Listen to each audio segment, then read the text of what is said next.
Hi there, Alison here with another Cab Franc du jour. Today's wine is taking us to Tuscany, and more specifically, the Alta Maremma. And we're looking at the Ampeleia 2019 Ampeleia IGT Toscana Cabernet Franc. From the Greek ampelos, meaning vine, Ampeleia was born out of Elisabetta Foradori's desire to showcase the unique terroirs of the hills of Alta Maremma. After a few years of searching, she and her partners found the ideal site from which to launch this project, an old established vineyard near the village of Roccatederighi that was planted with primarily Cabernet Franc. From the first vintage, 2002, they brought on Trentino-native Marco Tait, who spent his formative years working at the Foradori estate in Trentino before starting to work the vineyards and cellar at Ampeleia. When he arrived in 2002, he could see instantly that there was something special about these 7 parcels of old Cabernet Franc vines, and that this grape was destined to become the heart and soul of Ampeleia's story. So in 2002, this wine, Ampeleia, was born, and today it remains the estate's flagship wine and the highest expression of their wine range. Today, Ampeleia has around 35 hectares of vines that are planted across 4 vineyard sites around the village of Roccatederighi in the Alta Maremma, and of this, about 8 hectares are planted with Cabernet Franc. That's nearly a quarter of the estate's vineyards. At the core of their philosophy is biodynamics, and they've been farming the vineyards biodynamically now since 2002, and they received their certification in 2009. So today's wine is taking us to Maremma, which is a rather large region spanning the entirety of the Grosseto province, which is in southern Tuscany. And it stretches around 100 kilometers from north to south and about 50 kilometers wide from east to west. The region is bordered to the west by the Tyrrhenian Sea and bordered to the northeast by the Colline Metallifere and the southeast by the Mount Amiata Massif.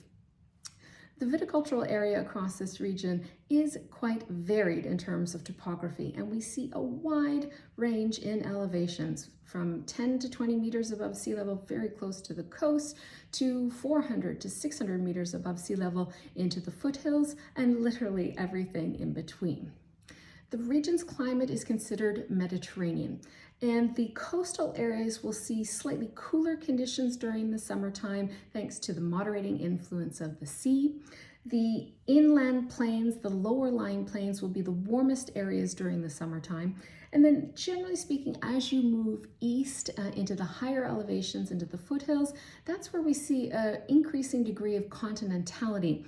And both the summers and winters overall will see cooler conditions than areas along the coast. Now, in terms of precipitation, the region experiences a moderate amount of precipitation, 600 to 800 millimeters annually, and the coastal areas will be drier. And then as you move east into higher elevations and into the foothills, that's where we see a bit of increase in precipitation. Now, in terms of soils, they've identified 8 broad groups of soils across the Grosseto province. And we do find quite a bit of variability. There's a bit more homogeneity along the coastline areas. That's where we see more lighter textured alluvial soils.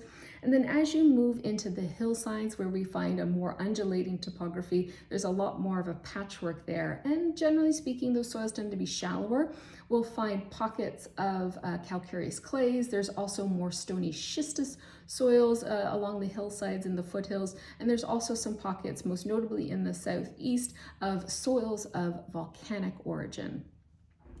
Now, considering how big this area is, and we have wide variability in elevation, aspect, microclimates, precipitation, as well as soils, it probably does not come as a surprise that there are a number of grape varieties planted across Maremma.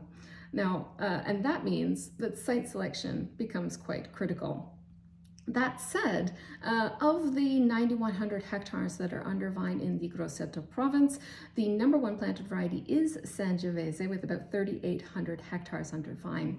But Cabernet Franc is a traditional variety of Tuscany, has a long history here, and it does play an important role. It is the 5th most planted red variety overall, and there's about 320 hectares under vine. And the Grosseto province is actually the number 2 province for Cabernet Franc vines in Tuscany, the number 1 being Livorno. Now, looking at Ampeleia and their vineyards, they're located in the Alta Maremma, which is in the northern part of this region, and more specifically the Colline Metallifere Grossetane, which is one of Maremma's 5 official subzones. So there's a few key influences here that moderate the Mediterranean conditions that give the Colline Metallifere Grossetane one of the coolest microclimates of all of Maremma. Firstly, we still have the sea influence here. So even though we're a little bit further inland, we are still pretty close to the sea. So there's strong breezes that come in off of the Tyrrhenian Sea in the summertime to help moderate conditions.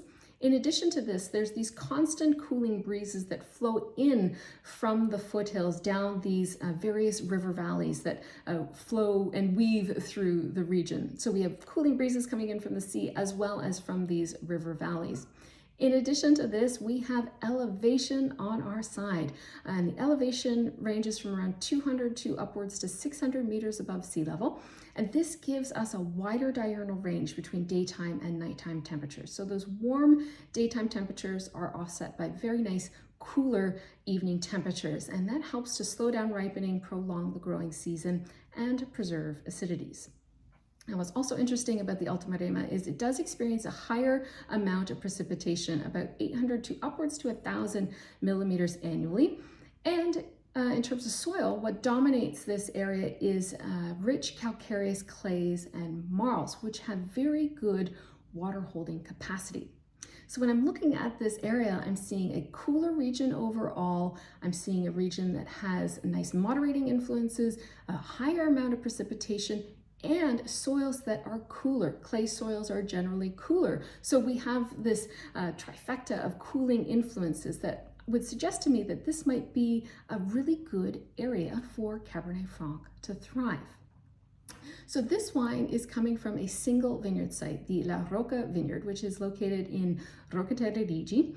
And this vineyard, in terms of the history behind this site, it's a 12-hectare vineyard that was planted by a Swiss couple back in the early 1980s. And as a nod to the Super Tuscan era, they planted it with Cabernet Franc, Merlot, Cabernet Sauvignon, and Sangiovese. Now, what is interesting is that what has persisted, what has thrived over time and has remained is the Cabernet Franc. It is the majority of those original plantings here. There is a little parcel of Merlot, but it's mostly Cabernet Franc, and there's 4 original hectares of Cabernet Franc that still remain in terms of that original 1980s planting. So it's really a testament to how well Cabernet Franc has adapted to this site and to this particular area. So this vineyard, as I mentioned, we're around the village of Roccatederighi. We're about 30 kilometers inland from the Tyrrhenian Sea, and the region of Bolgheri is actually about 40 kilometers to the northwest, to put it into perspective. And the vineyard has a natural amphitheater-like shape, and it has a south-southwest exposure. And it's sitting at an elevation of around 550 to 600 meters above sea level. So we have those wonderful cooling conditions that come from that altitude. In terms of soils here, what we find is rich calcareous clays. The topsoil is relatively shallow, and both the topsoil and the subsoil are quite stony. And we find a mix of schistostones as well as a local Palombini limestone in the topsoil and subsoil as well. In terms of the Cabernet Franc, as I mentioned, this is majority of the older plantings from the early 1980s. The vines were planted with clone 214, which is the Loire clone. And these the vines were planted at a rather high density, about 8,000 vines per hectare, which is really interesting. In terms of viticultural practice, as I mentioned off the top of this video, biodynamics is key. So they're working with cover crops and biodynamic preparations throughout the vineyard. And they will perform shoot thinning and green harvesting in the Cabernet Franc block. And they also use a really interesting technique for canopy management, which I have noted that there are other Cabernet Franc producers that are farming biodynamically in the Loire and other places that use this same technique. And what they do is they take the top of the canopy and they wrap it around an additional top wire rather than clipping or hedging the canopy. And the concept here is that these extra leaves will help aid photosynthesis and aid ripening in a bit more of a gentle, more gradual way, as opposed to sunlight ripening the bunches in a more direct sense. So in terms of the winemaking for this wine, the fruit is all hand harvested and it is mostly destemmed and crushed. They will leave about 10% of the fruit whole cluster.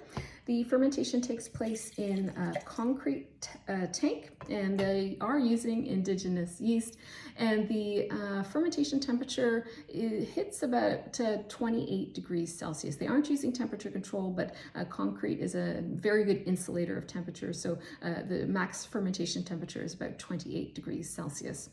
Total time on skins is about 20 days, and they will do one pump over once a day to help with extraction. And then this wine is a bit of the free run wine as well as some of the pressed wine. And the aging takes place in about 80% concrete tank, 20% 5,000 liter oak foudre for about 6 months. And then they will blend those two parts and then age the wine for another 6 months in concrete before bottling. And then they will also then bottle age the wine for a minimum of 2 years before release. So let's dive in. So immediately the nose has a really lovely profile. It has a certain ripeness to it. This suggests that we're coming from, a little bit of a warmer, sunnier microclimate. But there is a savoriness that leads here as opposed to fruit. There's a nice purity of the nose, of the aromatic profile. And while there is a nice fragrance here, I see a lot more density and depth to the nose. In terms of the fruit profile, what I am getting is more fleshier fruits, foresty berries, like there's a little bit of a sauvage, foresty berry edge to this. Like sour cherry, there's a touch of like red and purple plum, even a little bit of pomegranate, which I really, really like. And then there's this wonderful savory profile, as I mentioned, and that really does kind of take the lead for me in this wine, which I really like.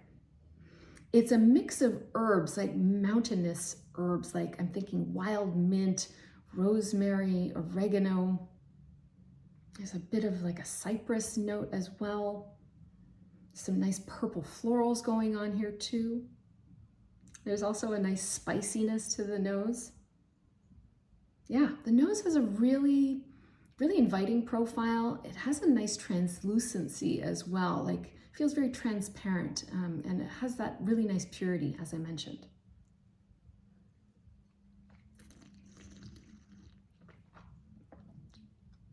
On the palate, those same kind of plush, slightly riper fruits come through, but because of that savoriness, that herbal edge, that's providing this excellent counterpoint to those riper, fleshier fruits. So that savoriness is just providing that wonderful bit of balance.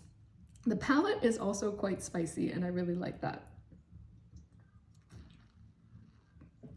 And the spice profile is super, super interesting. It's piquant.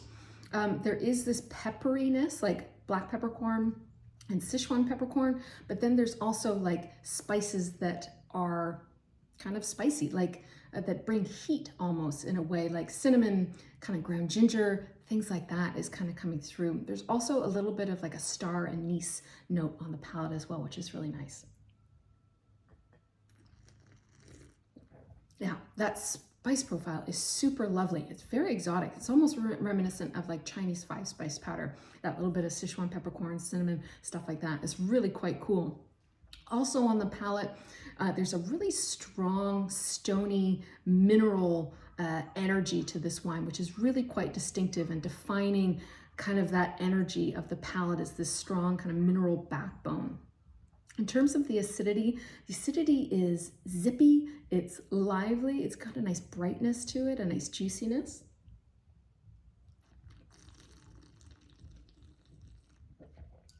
Yeah, and there is a crescendo-like effect to the acidity. So it starts off a little bit soft, and then it really comes in at the end and really focuses in a really nice way.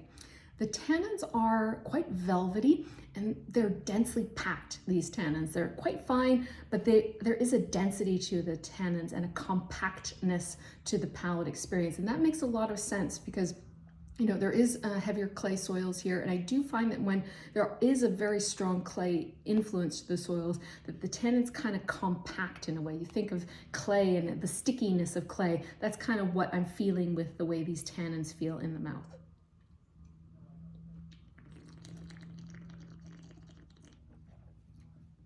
Yeah, the tannins are gorgeous though.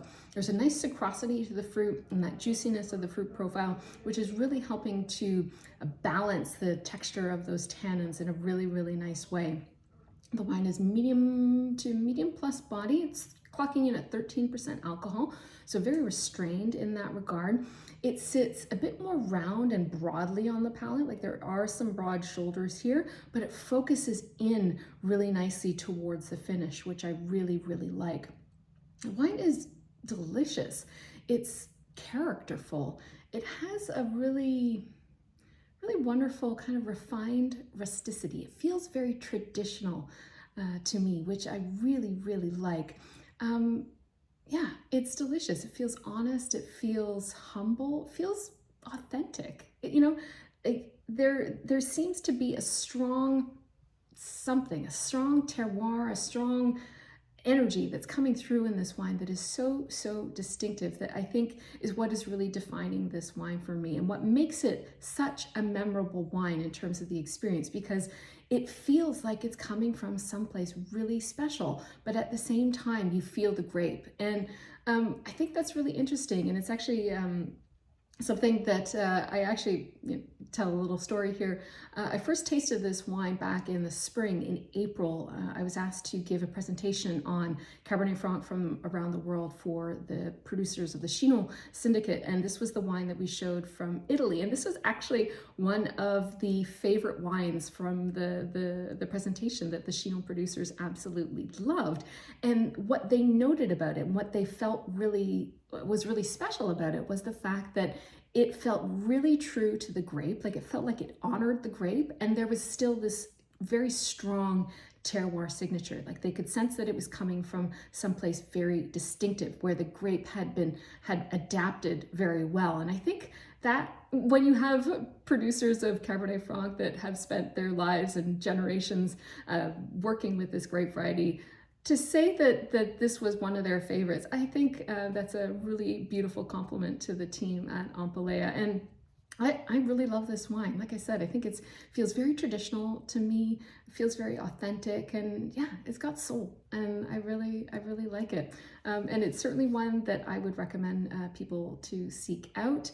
And on top of that, it feels like a really nice departure from many of the Cabernet Francs that we see coming out of Tuscany. Particularly, we think Bolgheri, we think the upper Tuscan coast, where there is a certain degree of polish and a bit more of a modern edge to those wines. This just feels real. Like, it just feels authentic and coming from the heart in a way. So if you've had this wine before, I would love to know what you thought of it in the comments below. And of course, as always, I'll be back again soon with another wine. Cheers.